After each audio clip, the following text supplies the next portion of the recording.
ಕಷ್ಟಪಟ್ಟು ಕೆಲಸ ಮಾಡೋದು ಬೇರೆ, ಸ್ಮಾರ್ಟ್ ಆಗಿ ಕೆಲಸ ಮಾಡೋದು ಬೇರೆ ಅಲ್ವಾ? ಇವೆರಡರ ನಡುವೆ ದೊಡ್ಡ ವ್ಯತ್ಯಾಸ ಇದೆ.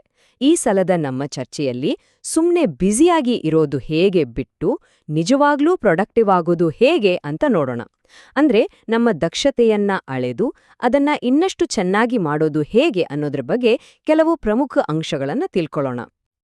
ಕೆಲವೊಮ್ಮೆ ಹೀಗಾಗುತ್ತೆ ನೋಡಿ. ದಿನಪೂರ್ತಿ ಸಿಕ್ಕಾಪಟ್ಟೆ ಬ್ಯುಸಿ ಇರ್ತೀವಿ, ಓಡಾಡ್ತಾನೇ ಇರ್ತೀವಿ. ಆದ್ರೆ ಸಂಜೆ ಹೊತ್ತಿಗೆ ಇವತ್ತು ನಾನ್ ಮಾಡಿದ್ದಾದ್ರೂ ಏನು ಅಂತ ಯೋಚಿಸ್ತ್ರೆ ಏನೂ ಸಾಧಿಸಿಲ್ಲ ಅನ್ನೋ ಫೀಲಿಂಗ್ ಬರುತ್ತೆ. ಇದು ನಮ್ಮೊಬ್ಬರ ಕಥೆಯಲ್ಲ, ಇದು ವೈಯಕ್ತಿಕ ಮಟ್ಟದಲ್ಲಿ, ಟೀಮ್ಗಳಲ್ಲಿ, ಅಷ್ಟೇ ಯಾಕೆ ದೊಡ್ಡ ದೊಡ್ಡ ಕಂಪನಿಗಳಲ್ಲೂ ಕಾಡುವ ಒಂದು ಸಾಮಾನ್ಯ ಸಮಸ್ಯೆ. ಸರಿ, ಇದಕ್ಕೆ ಪರಿಹಾರ ಏನು? ಜಾಸ್ತಿ ಹೊತ್ತು ಕೆಲಸ ಮಾಡೋದಾ? ಖಂಡಿತ ಇಲ್ಲ. ಬದಲಾಗಿ ಸ್ಮಾರ್ಟ್ ಆಗಿ ಕೆಲಸ ಮಾಡೋದು.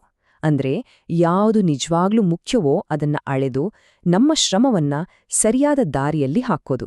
ಇದಕ್ಕೇನೆ ನಮಗೆ ಸಹಾಯ ಮಾಡೋದು ಕೀ ಪರ್ಫಾರ್ಮೆನ್ಸ್ ಇಂಡಿಕೇಟರ್ಸ್ ಅಥವಾ ಚಿಕ್ಕದಾಗಿ ಹೇಳೋದಾದ್ರೆ KPIs. ದಕ್ಷತೆಯನ್ನ ಜಾಸ್ತಿ ಮಾಡ್ಬೇಕು ಅಂದ್ರೆ ನಾವಿಡ್ಬೇಕಾದ ಮೊದಲ ಹೆಜ್ಜೆ ತುಂಬಾನೇ ಸಿಂಪಲ್. ಅದು ಯಾಕೆ ಅಂತ ನಮ್ಮನ್ನ ನಾವೇ ಕೇಳ್ಕೊಳ್ಳೋದು. ಅಂದ್ರೆ ಏನನ್ನಾದ್ರೂ ಅಳಿಯೋಕೆ ಶುರು ಮಾಡೋ ಮುಂಚೆ ನಮ್ಮ ಅಸಲಿ ಗುರಿ ಏನು ಅನ್ನೋದು ನಮ್ಗೆ ಕ್ರಿಸ್ಟಲ್ ಕ್ಲಿಯರ್ ಆಗಿ ಗೊತ್ತಿರ್ಬೇಕು. ಈ KPIs ಅಂದ್ರೆ ಏನು ಅಂತ ಸುಲಭವಾಗಿ ಅರ್ಥ ಮಾಡ್ಕೋಬೇಕು ಅಂದ್ರೆ ಅದನ್ನ ಒಂದು ಬಿಸ್ನೆಸ್ನ ಡ್ಯಾಶ್ ಬೋರ್ಡ್ ಅಂತ ಅಂದ್ಕೊಳ್ಳಿ. ಈಗ ನೋಡಿ, ಪೈಲಟ್ ಇನ್ಸ್ಟ್ರೂಮೆಂಟ್ಗಳೇ ಇಲ್ದೆ ಒಂದು ಫ್ಲೈಟ್ ಓಡ್ಸಕ್ಕಾಗೋಟಾ? ಇಲ್ಲ ತಾನೆ? ಅದೇ ರೀತಿ ಸರಿಯಾದ ಅಳತೆಗೋಲುಗಳಿಲ್ದೆ ಯಾವುದೇ ಪ್ರಾಜೆಕ್ಟನ್ನು ಕುರುಡಾಗಿ ನಡ್ಸ್ಕೊಂಡು ಹೋಗಕ್ಕೆ ಆಗಲ್ಲ. ಹಾಗಾದ್ರೆ ದಕ್ಷತೆ ಹೆಚ್ಚಿಸೋದು ಅಂದ್ರೆ ಯಾವ ತರಹದ ಗುರಿಗಳಿರುತ್ತೆ? ಯೋಚನೆ ಮಾಡಿ. ಕಡಿಮೆ ಟೈಮಲ್ಲಿ ಜಾಸ್ತಿ ಕೆಲಸ ಮುಗಿಸೋದು, ಅಥವಾ ಬೇಡವಾದ ಖರ್ಚುಗಳನ್ನ ಕಟ್ ಮಾಡೋದು, ನಮ್ಮ ಕೆಲ್ಸದ ವಿಧಾನವನ್ನೇ ಇನ್ನಷ್ಟು ಸಿಂಪಲ್ ಮಾಡೋದು, ಇಲ್ಲಾಂದ್ರೆ ನಮ್ಮ ಹತ್ರ ಇರೋ ರಿಸೋರ್ಸಸ್ಗಳನ್ನ ಬೆಸ್ಟ್ ಆಗಿ ಯೂಸ್ ಮಾಡ್ಕೊಳ್ಳೋದು. ಸೊ ಮೊದಲು ನಾವು ಡಿಸೈಡ್ ಮಾಡ್ಬೇಕು, ಇವುಗಳಲ್ಲಿ ನಮ್ಮ ಆದ್ಯತೆ ಯಾವುದು ಅಂತ. ಸರಿ, ನಮ್ಮ ಗುರಿ ಏನು ಅಂತ ಫಿಕ್ಸ್ ಆದ್ಮೇಲೆ ಮುಂದಿನ ಸ್ಟೆಪ್ ಅಂದ್ರೆ ಎರಡನೇ ಹೆಜ್ಜೆ ಸರಿಯಾದ ಮೆಷರ್ಮೆಂಟ್ಗಳನ್ನ ಆಯ್ಕೆ ಮಾಡ್ಕೊಳ್ಳೋದು. ನಮ್ಮ ಗುರಿಯನ್ನ ಅಳೆಯೋಕೆ ಯಾವ KPIಗಳು ಕರೆಕ್ಟಾಗಿರುತ್ತೆ ಅಂತ ಈಗ ನೋಡೋಣ. ಮೊದಲನೇದಾಗಿ ಆಪರೇಷನಲ್ ಎಫಿಷಿಯನ್ಸಿ ಬಗ್ಗೆ ಮಾತಾಡೋಣ. ಇದನ್ನ ಕಾರ್ಯಾಚರಣೆಯ ದಕ್ಷತೆ ಅಂತಾನೂ ಕರಿಬೋದು. ಹೇಳಬೇಕಂದ್ರೆ ಇದು ಯಾವುದೇ ಒಂದು ಪ್ರಾಸೆಸ್ನ ಎಂಜಿನ್ ಇದ್ದಾಗೆ. ಇದು ಸರಿ ಇದ್ರೇನೆ ಗಾಡಿ ಮುಂದೆ ಹೋಗೋದು. ಇದಕ್ಕೊಂದು ಒಳ್ಳೆ ಉದಾಹರಣೆ ಅಂದ್ರೆ ಪ್ರೋಸೆಸ್ ಸೈಕಲ್ ಟೈಮ್. ಏನಿದು ಪ್ರೋಸೆಸ್ ಸೈಕಲ್ ಟೈಮ್ ಅಂದ್ರೆ? ತುಂಬಾ ಸಿಂಪಲ್. ಒಂದು ಕೆಲಸ ಶುರುವಾದಾಗಿನಿಂದ ಹಿಡಿದು ಅದು ಪೂರ್ತಿಯಾಗಿ ಮುಗಿಯೋವರೆಗೂ ಎಷ್ಟು ಹೊತ್ತು ಬೇಕು ಅನ್ನೋದೇ ಈ ಲೆಕ್ಕ. ಇದನ್ನ ಲೆಕ್ಕ ಹಾಕೋದು ಕೂಡ ತುಂಬಾನೇ ಸುಲಭ. ಒಂದು ಉದಾಹರಣೆ ತಗೊಳ್ಳೋಣ. ಒಂದು ದಿನದಲ್ಲಿ 10 ವಸ್ತುಗಳನ್ನ ತಯಾರಿಸೋಕೆ 5 ಗಂಟೆ ತಗೊಳುತ್ತೆ ಅಂದ್ಕೊಳ್ಳಿ. ಆಗ ಒಟ್ಟು ಸಮಯ ಅಂದ್ರೆ 5 ಗಂಟೆಯನ್ನ ಒಟ್ಟು ವಸ್ತುಗಳ ಸಂಖ್ಯೆ ಅಂದ್ರೆ 10ರಿಂದ ಭಾಗಿಸಿದ್ರೆ ಪ್ರತಿ ವಸ್ತುವಿಗೂ ಅರ್ಧ ಗಂಟೆ ಆಯ್ತು ಅಂತ ಗೊತ್ತಾಗುತ್ತೆ. ಅಷ್ಟೇ, ಇದೇ ನೋಡಿ ಪ್ರೋಸೆಸ್ ಸೈಕಲ್ ಟೈಮ್. ಹಾಗಾದ್ರೆ ಈ ಟೈಮ್ನ ಕಡಿಮೆ ಮಾಡಿದ್ರೆ ನಮಗೇನು ಲಾಭ? ಯೋಚಿಸಿ. ಸೈಕಲ್ ಟೈಮ್ ಕಡಿಮೆ ಆಯ್ತು ಅಂದ್ರೆ ಖರ್ಚು ಕಡಿಮೆ ಆಗುತ್ತೆ, ಕಸ್ಟಮರ್ಗಳಿಗೆ ಫಾಸ್ಟಾಗಿ ಡೆಲಿವರಿ ಸಿಗುತ್ತೆ, ಮತ್ತೆ ಅವರೂ ಖುಷಿಯಾಗಿರ್ತಾರೆ. ಇದು ನೇರವಾಗಿ ಬಿಸ್ನೆಸ್ನ ಸಕ್ಸಸ್ ಮೇಲೆ ಪರಿಣಾಮ ಬೀರುತ್ತೆ. ಓಕೆ, ನಮ್ಮ ಕೆಲಸಗಳು ಈಗ ಫಾಸ್ಟಾಗಿ ನಡೀತಾ ಇದೆ. ಆದ್ರೆ ಬರೀ ಫಾಸ್ಟಾಗಿದ್ರೆ ಸಾಕಾಗಲ್ಲ ಅಲ್ವಾ?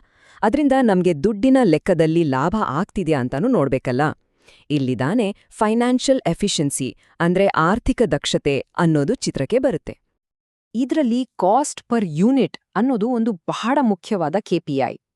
ಇದರ ಅರ್ಥ ಏನು ಅಂದ್ರೆ ಒಂದು ವಸ್ತುವನ್ನ ತಯಾರಿಸೋಕೆ ಅಥವಾ ಒಂದು ಸರ್ವಿಸ್ ಕೊಡೋಕೆ ನಮ್ಗೆ ಒಟ್ಟಾರೆಯಾಗಿ ಎಷ್ಟು ಖರ್ಚಾಗುತ್ತೆ ಅನ್ನೋ ಲೆಕ್ಕಾಚಾರ ಇದು. ಹಾಗಾದ್ರೆ ಈ ಫೈನಾನ್ಷಿಯಲ್ ಮತ್ತೆ ಆಪರೇಷನಲ್ ಎಫಿಷಿಯನ್ಸಿ ಮಧ್ಯೆ ಇರೋ ವ್ಯತ್ಯಾಸ ಏನು? ನೋಡಿ, ಆಪರೇಷನಲ್ ಎಫಿಷಿಯನ್ಸಿ ನಮ್ಮ ಕೆಲ್ಸ ಎಷ್ಟು ಫಾಸ್ಟ್ ಆಗಿದೆ ಅಂತ ಕೇಳುತ್ತೆ. ಆದ್ರೆ ಫೈನಾನ್ಷಿಯಲ್ ಎಫಿಷಿಯನ್ಸಿ ಆ ಫಾಸ್ಟ್ ಕೆಲ್ಸದಿಂದ ನಮ್ಗೆ ದುಡ್ಡು ಉಳಿತಾಯ ಆಗ್ತಿದ್ಯಾ ಅಂತ ಕೇಳುತ್ತೆ. ಸೊ ಒಂದು ಸ್ಪೀಡ್ ಬಗ್ಗೆ ಮಾತಾಡಿದ್ರೆ ಇನ್ನೊಂದು ದುಡ್ಡಿನ ಬಗ್ಗೆ ಮಾತಾಡುತ್ತೆ. ಎರಡೂ ಬೇಕೇ ಬೇಕು. ಸರಿ, ಈಗ ಫಾಸ್ಟ್ ಪ್ರಾಸೆಸ್ ಆಯ್ತು, ದುಡ್ಡು ಉಳಿತಾಯ ಆಗ್ತಿದೆ. ಆದರೆ ಇದೆಲ್ಲವನ್ನೂ ಮಾಡ್ತಿರೋದು ಯಾರು? ನಮ್ಮ ಟೀಮ್ ಅಲ್ವಾ? ಸೊ ಅವರ ದಕ್ಷತೆ ಬಗ್ಗೆ ಏನು? ಇಲ್ಲಿದಾನೆ ವರ್ಕ್ ಫೋರ್ಸ್ ಎಫಿಷಿಯನ್ಸಿ ಅಂದ್ರೆ ನಮ್ಮ ಉದ್ಯೋಗಿಗಳ ದಕ್ಷತೆಯ ವಿಷಯ ಬರುತ್ತೆ. ಒಂದು ಟೀಮ್ನ ದಕ್ಷತೆಯನ್ನ ಅಳಿಯೋಕೆ ಟಾಸ್ಕ್ ಕಂಪ್ಲೀಷನ್ ರೇಟ್ ಅನ್ನೋದೊಂದು ಪವರ್ಫುಲ್ ಮೆಟ್ರಿಕ್. ಇಲ್ಲಿ ನೋಡಿ, ಈ ಟೀಮ್ 88% ಕೆಲಸಗಳನ್ನ ಮುಗಿಸಿದೆ. ಇದು ನಿಜಕ್ಕೂ ಒಳ್ಳೆ ಪರ್ಫಾರ್ಮೆನ್ಸ್. ಆದ್ರೆ ಗಮನಿಸ್ಬೇಕಾದ್ದು ಆ ಉಳಿದ 12% ಯಾಕೆ ಮುಗ್ದಿಲ್ಲ ಅನ್ನೋದನ್ನ. ಯಾಕಂದ್ರೆ ಅಲ್ಲೇ ನಮಗೆ ಇಂಪ್ರೂವ್ ಮಾಡ್ಕೊಳ್ಳೋಕೆ ಅವಕಾಶ ಇರೋದು. ಇದರ ಲೆಕ್ಕಾಚಾರ ಕೂಡ ತುಂಬಾನೇ ಸಿಂಪಲ್. ಅಂದ್ಕೊಳ್ಳಿ, ಒಂದು ಟೀಮ್ 10 ಕೆಲ್ಸ ಮಾಡ್ಬೇಕು ಅಂತ ಪ್ಲಾನ್ ಮಾಡಿ ಅದರಲ್ಲಿ 9 ಕೆಲ್ಸ ಮುಗಿಸಿದ್ರೆ ಅವರ ಟಾಸ್ಕ್ ಕಂಪ್ಲೀಷನ್ ರೇಟ್ 90% ಆಯ್ತು. ಇದು ಏನನ್ನ ತೋರಿಸುತ್ತೆ ಅಂದ್ರೆ, ಒಂದು ಟೀಮ್ ಕೊಟ್ಟ ಮಾತನ್ನ ಎಷ್ಟರ ಮಟ್ಟಿಗೆ ಉಳಿಸ್ಕೊಳ್ತಿದೆ ಅನ್ನೋದಕ್ಕೆ ಇದೊಂದು ಕ್ಲಿಯರ್ ಪಿಕ್ಚರ್ ಕೊಡುತ್ತೆ. ಓಕೆ, ಇಲ್ಲಿವರೆಗೂ ಏನೇನನ್ನ ಅಳಿಯಬೇಕು, ಹೇಗೆ ಅಳಿಯಬೇಕು ಅಂತ ಕಲಿತಾಯ್ತು. ಆದ್ರೆ ಎಲ್ಲಕ್ಕಿಂತ ಇಂಪಾರ್ಟೆಂಟ್ ಆಗಿರೋ 3ನೇ ಹೆಜ್ಜೆ ಈಗ ಬರೋದು. ಅದೇನಪ್ಪಾ ಅಂದ್ರೆ, ಈ ನಂಬರ್ಗಳ್ನ ನೋಡಿ ಸುಮ್ನೆ ಕೂರೋದಲ್ಲ, ಅವುಗಳ ಆಧಾರದ ಮೇಲೆ ಆಕ್ಷನ್ ತಗೊಳ್ಳೋದು. ದಕ್ಷತೆಯನ್ನ ಇಂಪ್ರೂವ್ ಮಾಡೋದು ಅನ್ನೋದು ಒನ್ ಟೈಮ್ ಕೆಲ್ಸ ಅಲ್ಲ. ಇದೊಂದು ನಿರಂತರ ಸೈಕಲ್ ಮಾದ್ರಿ. ಮೊದಲು ನಮ್ಮ KPIಗಳನ್ನ ರೆಗ್ಯುಲರ್ ಆಗಿ ಗಮನಿಸ್ತೀವಿ. ಆಮೇಲೆ ಎಲ್ಲಿ ಸಮಸ್ಯೆ ಇದೆ ಅಂತ ಪತ್ತೆ ಹಚ್ತೀವಿ. ಅದನ್ನ ಸರಿ ಮಾಡಕ್ಕೆ ಒಂದು ಬದಲಾವಣೆ ತರ್ತೀವಿ. ಕೊನೆಗೆ ನಮ್ಮ ಈ ಆಕ್ಷನ್ನಿಂದ ಏನಾದ್ರೂ ಬದಲಾವಣೆ ಆಯ್ತಾ ಅಂತ ಮತ್ತೆ ಚೆಕ್ ಮಾಡ್ತೀವಿ. ಈ ಸೈಕಲ್ ಹೀಗೆ ತಿರುಗುತ್ತಲೇ ಇರುತ್ತೆ. ಇದರಿಂದ ಸಿಗೋ ರಿಸಲ್ಟ್ ಹೇಗಿರುತ್ತೆ ಅನ್ನೋದಿಕ್ಕೆ ಇದೊಂದು ಸೂಪರ್ ಉದಾಹರಣೆ ನೋಡಿ. ಒಂದು ಪ್ರಾಸೆಸ್ನ ಇಂಪ್ರೂವ್ ಮಾಡೋಕ್ಕೂ ಮುಂಚೆ ಒಂದು ಕೆಲ್ಸ ಮುಗಿಯೋಕೆ 10 ದಿನ ಬೇಕಾಗ್ತಿತ್ತು. ಆದ್ರೆ ಒಂದು ಸಣ್ಣ ಚೇಂಜ್ ಮಾಡಿದ್ಮೇಲೆ ಅದೇ ಕೆಲ್ಸ ಈಗ ಕೇವಲ 6 ದಿನದಲ್ಲೇ ಮುಗಿತಿದೆ. ಇದು ನೋಡಿ, ಅಳೆಯೋಕೆ ಸಿಕ್ಕಂಥ ಒಂದು ಕ್ಲಿಯರ್ ಆದ ಗೆಲುವು.